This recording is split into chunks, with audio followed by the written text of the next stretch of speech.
Hello বন্ধুরা, আর একটা নতুন ভিডিওতে আপনাদের সবাইকে স্বাগত। আইএনডি টেকজন ইউটিউব চ্যানেল অনেকদিন পর আপনাদের সামনে ভিডিও আনছে, কারণ একটু ঘোরাঘুরি ছিল, সাথে সাথে শরীরটাও খারাপ হয়ে গেছিলো। বন্ধুরা, ঘোরাঘুরির জন্য আমাদের আইএনডি ব্লগ জোন চ্যানেল আছে। ইউটিউব রিলেটেড, ইউটিউবে কীভাবে আপনারা এগোবেন সে নিয়ে আমাদের ইউটিউব চ্যানেল আছে আইএনডি ওয়াইটি জোন। আর আমাদের যে টেলিগ্রাম চ্যানেল আইএনডি টেকজনের জন্য, সেখানে আমরা কোথায় গিয়ে খেলাম, কোথায় হোটেল ভাড়া নিলাম, কোথায় কী করলাম, এগুলো দিয়ে আপনাদের বোরিং বা আপনাদের ডিস্ট্রাক্ট করি না, ক্ষমা করবেন। আইএনডি টেকজন ইউটিউব চ্যানেলে আমরা আপনাদের ব্যাংকিং সিস্টেম, ব্যাংকিংয়ের ইনফরমেশান নিয়েই আপনাদেরকে অবগত করানোর চেষ্টা করছি। আপনারা মানে শুধুমাত্র যারা ব্যাংক সিএসপি লাইনে কাজ করছেন বা এপিএস সিএসপি লাইনে কাজ করছেন তাদের জন্য নয়, যারা সাধারণ সিটিজেন, অ্যাকচুয়ালি তারা যদি এডুকেট হয় তবেই কিন্তু আপনার ব্যবসা আগে এগোবে। আর তাদের এডুকেট করার দায়িত্ব আমাদের সাথে সাথে, সরকারের সাথে সাথে, এনপিসিআই আরবিআইয়ের সাথে সাথে আপনাদেরও। বন্ধুরা, যারা আপনারা এপিএস সিএসপি লাইনে কাজ করেন তাদেরকে গুড সাজেশান দেওয়া, তাদেরকে রাস্তা দেখানো। ঠিক সেরকমই একটা কোশ্চেন আপনি করবেন, বা আপনিও যদি এটা করে থাকেন অ্যাজ এ সিটিজেন বা অ্যাজ এ ব্যাংক সিএসপি ওনার। বন্ধুরা, শুধুমাত্র এইপিএস ট্রানজ্যাকশান করছেন আপনার অ্যাকাউন্টে গত 12 মাস ধরে, মানে 1 বছর ধরে, তাহলে আপনি সমস্যায় পড়তে চলেছেন। আপনি গত 12 মাস ধরে কোনো এইপিএস ট্রানজ্যাকশান করেননি, আপনি তবুও সমস্যায় পড়তে চলেছেন। এর সলিউশন কি আমরা কথা বলবো। এনপিসিআই কি মনে করছে, কাদের জন্য এইপিএস দরকার, কারা এইপিএস অ্যাক্টিভ করছে বা ব্যবহার করছে, যারা এইপিএসের দরকার নেই যাদের, তাদেরকে এইপিএসের ফ্রড থেকে বাঁচানোর জন্য এনপিএসএ কী ভাবছে, আমরা স্ক্রিনশট দিয়ে আলোচনা করার চেষ্টা করব। আপনার সাথে থাকুন, ভিডিওটা স্কিপ না করে দেখুন, তবেই কিন্তু ভালো লাগবে।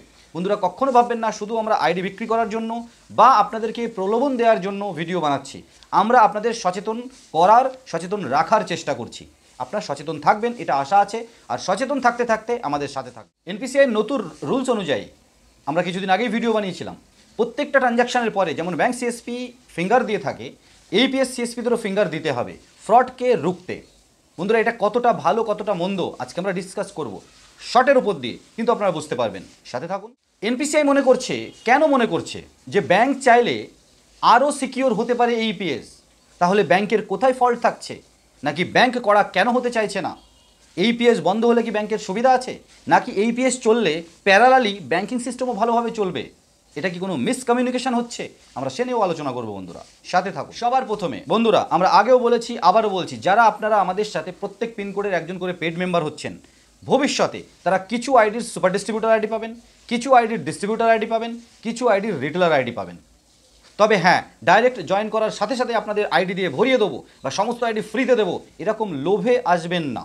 যেটা আমরা ফ্রিতে দিতে পারবো অবশ্যই দেবো, যেটা পেমেন্ট করে আপনাকে নিতে হবে, আপনাকে অবগত করানো হবে, আর আপনি সেরকম প্রসেস ফলো করে আইডিটা নেবেন। বন্ধুরা, সুপার ডিস্ট্রিবিউটার আইডি নিতে পারলে আপনি ডিস্ট্রিবিউটার রিটেলার দিতে পারবেন, ডিস্ট্রিবিউটার নিতে পারলে আপনি রিটেলার দিতে পারবেন, আর রিটেলার নিতে পারলে আপনি শুধুমাত্র কাজ করবেন। এরা টার্মস অ্যান্ড কন্ডিশনের সাথে আমরা বিভিন্ন রেপুটেড কোম্পানির সাথে টাই আপ করছি। বন্ধুরা, আবার বলছি, স্বর্গ থেকে বা চাঁদ থেকে কোনো কোম্পানি নিয়ে আসবো প্রমিস করছি না। আবার কোনো কোম্পানির সাথে, এমন কোম্পানির সাথে আমরা কাজ করব না, আপনাদের করাবো না যেখানে আপনি নরকে চলে যেতে পারেন। কোম্পানি আপনাদের সাথে প্রচুর খেলা করেছে, ইন ফিউচারেও করবে, তাহলে সেইভাবেই আমরা পা টিপে টিপে আমরা কিন্তু হাঁটছি।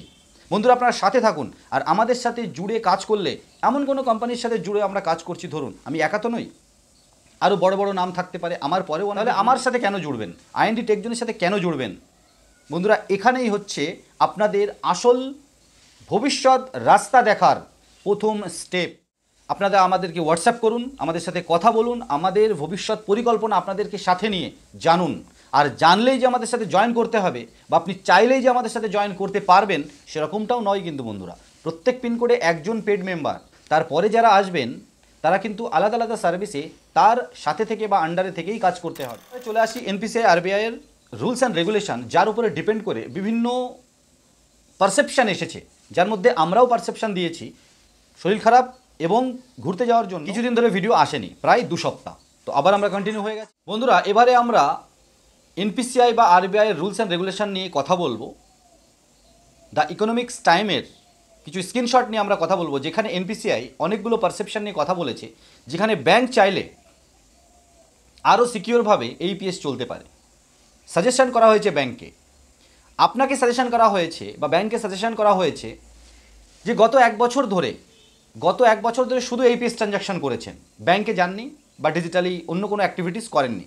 এটিএম কার্ড বলুন, বা ক্যাশ জমা বলুন, তাহলে সেই ট্রানজ্যাকশানগুলো ফ্রড ট্রানজ্যাকশানের ভেতরে ধরা যেতে পারে। এরকম ট্রানজ্যাকশানের অ্যাকাউন্টগুলোকে ডিসেবল করতে বলা হয়েছে এইপিএস বা অ্যাকাউন্ট বা ব্রাঞ্চে ডেকে কেওয়াইসি করার জন্য বলা হয়েছে। ঠিক উল্টোটা, যদি গত 1 বছর ধরে এইপিএস ট্রানজ্যাকশান না করে থাকেন তাহলে এইপিএসকে ডিসেবল করতে বলা হয়েছে যে আপনার এইপিএসের দরকার নেই। এটা এনপিসিআইয়ের বলা কথা। আমরা স্ক্রিনশট দিয়ে দেওয়ার চেষ্টা করব। এনপিসিআই বলছে 26 অক্টোবর এনপিসিআই বলেছে, 12 মাসের কথাটা তো বললামই বন্ধুরা। এরপরে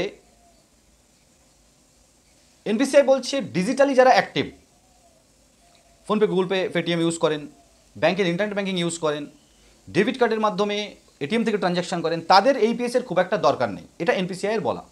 100% নয়, ম্যাক্সিমাম পার্সেন্টেজ কিন্তু এটা অ্যাক্টিভ, মানে যারা ডিজিটালি অ্যাক্টিভ, যারা ডিজিটালি অ্যাক্টিভ শহরের দিকে থাকে, অ্যাকচুয়ালি এইপিএস গ্রামের জন্যই।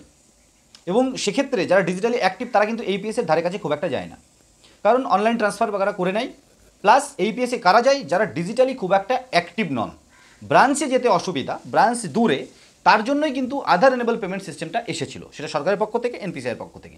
আর লকডাউন বা করোনার সময় সেটা সবথেকে হাই রেঞ্জ নিয়ে নেয়। ঠিক এক্ষেত্রে এইটা লুফল্ট হিসাবে ফ্রড যারা করছে তারা কিন্তু, যারা ডিজিটালি অ্যাক্টিভ নয় কিন্তু ব্যাংক সবার ডিজিটালি অ্যাক্টিভ, কিন্তু ব্যাংক সবার এইপিএস লাইভ করে দেওয়ার জন্য অনেক এইপিএসে ইউজই করেন না, তাদের ফিঙ্গার দিয়েও কিন্তু পয়সা উইথড্রল হয়ে যাচ্ছে। এখানে এনপিসিআই বলতে চাইছে যে ব্যাংক যেমন ডিসেবল করে রাখে ইন্টারন্যাশনাল ট্রানজ্যাকশান বা পজের লিমিট করে রাখে ডেবিট কার্ডের যে লিমিট বাড়ানো বা ইন্টারন্যাশনাল ট্রানজ্যাকশান অফ করে রেখে দেওয়া, ই কমার্স ট্রানজ্যাকশান অফ করে রেখে দেওয়া, ডিজিটালি যখন আপনার কাছে কার্ড আসে এগুলো কিন্তু থাকে। ডেবিট কার্ড হঠাৎ করে সমস্ত জায়গায় ইউজ করা যায় না, পরে আপনাকে হয় ব্যাংকে গিয়ে, ব্রাঞ্চে গিয়ে অ্যাপ্লিকেশন করে, বা যদি mobile banking, internet banking use করেন তো আপনি কিন্তু নিজে থেকে এগুলো ডিসেবল, এনেবল বা লিমিট বাড়ানো কমানো আপনি করতে পারেন। কি বন্ধুরা, পারেন তো? ডিজিটালি যারা কানেক্টেড, এনপিসিআই বলছে ব্যাংককে যে যারা ডিজিটালি ইনঅ্যাক্টিভ বা অ্যাক্টিভ তাদের এই এইপিএস ডিসেবল এনেবল অপশানটা তাদের মোবাইল অ্যাপ্লিকেশন হতে পারে, ইন্টারনেট ব্যাঙ্কিং হতে পারে, বা ব্যাংকে গিয়ে যেমন ডেবিট কার্ডের জন্য আমরা ফর্ম ফিল আপ করতে পারি, এইপিএসের জন্য এই সুবিধাটা যেন সবসময় দেওয়া যেতে পারে। ডিজিটাল মাধ্যমে যদি এটা দেওয়া সম্ভব হয়, বেস্ট অ্যান্ড বেস্ট।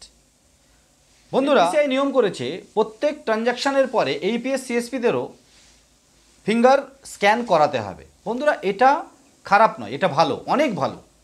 সবাই যেমন গড়ে হরিবোল এইপিএস সিএসপি হোল্ডার হয়ে গেছিল, সেটা না হয়ে যদি প্রত্যেক দিন সবসময় বসতে পারবে দোকানে, এরকম মানুষ দিয়ে সিএসপি চালানো সম্ভব হয়, তাহলে ফ্রডের মাত্রা কমে যাবে বলে আমার মনে হয়, এনপিসিআইয়ের মনে হয়েছে।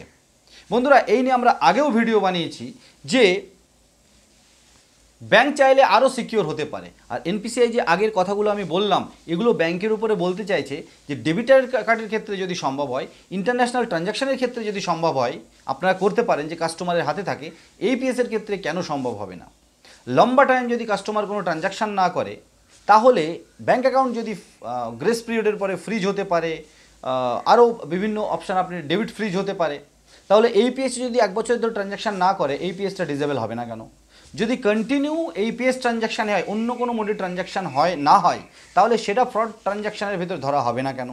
তাহলে এই সমস্ত রুলস অ্যান্ড রেগুলেশনগুলো যদি এনপিসিআইয়ের কথা শুনে ব্যাংক মেনে নেয়, কোম্পানিগুলো মেনে নেয়, তাহলে কিন্তু আরও সুবিধাজনকভাবে আপনারা ব্যবসা করতে পারবেন। আর সিটিজেনদের এসব বিষয়ে আপনাকে অবগত করার একটা দায়িত্ব কিন্তু আপনাদের থেকে যায়। সেই জায়গাটা থেকে আমরা কিন্তু বিভিন্ন বিষয়ে, শুধু ব্যাংক সিএসপি বা এইপিএস সিএসপিদের জন্য নয়, সিটিজেনদের জন্য ভিডিও নিয়ে আসছি। আর সেই ভিডিওগুলো দেখে আপনারা কিন্তু আপনাদের মতো করে ওই জিনিসটাকে কাস্টমার বা আপনার দোকানে আসা বা আপনার এলাকাতে আপনি মানুষকে এডুকেট করতে পারেন। কারণ আপনি মানুষকে এডুকেট করলে মানুষ কিন্তু খুশি হয়ে আপনার কাছে আসবে, যা ওখানে গেলে আমি এর সলিউশনও পাবো, আর অন্য দোকানেও আমি পয়সা দিয়ে কিনবো বা পয়সা দিয়ে সার্ভিসটা নেব, আমি ওখানে গিয়েই সার্ভিসটা দিয়ে নিই। বন্ধুরা, কন্টিনিউ আবার ভিডিও আসতে চলেছে, আমরা ঘুরেও চলে এসেছি, শরীরটাও এখন ঠিক আছে। আপনারা এই ছোট্ট ভিডিওটি স্কিপ না করে সম্পূর্ণটা দেখলেন, অনেক অনেক ধন্যবাদ। সাথে থাকুন, পাশে থাকুন, আর নতুন একটা ভিডিওর জন্য একটুখানি ওয়েট করুন। খুব তাড়াতাড়ি আবার একটা নতুন ভিডিও নিয়ে আসবো, একটা ইউনিক পারসেপশান, নতুন একটা কন্টেন্ট নিয়ে। ততক্ষণ সবাই ভালো থাকুন, সুস্থ থাকুন, টাটা।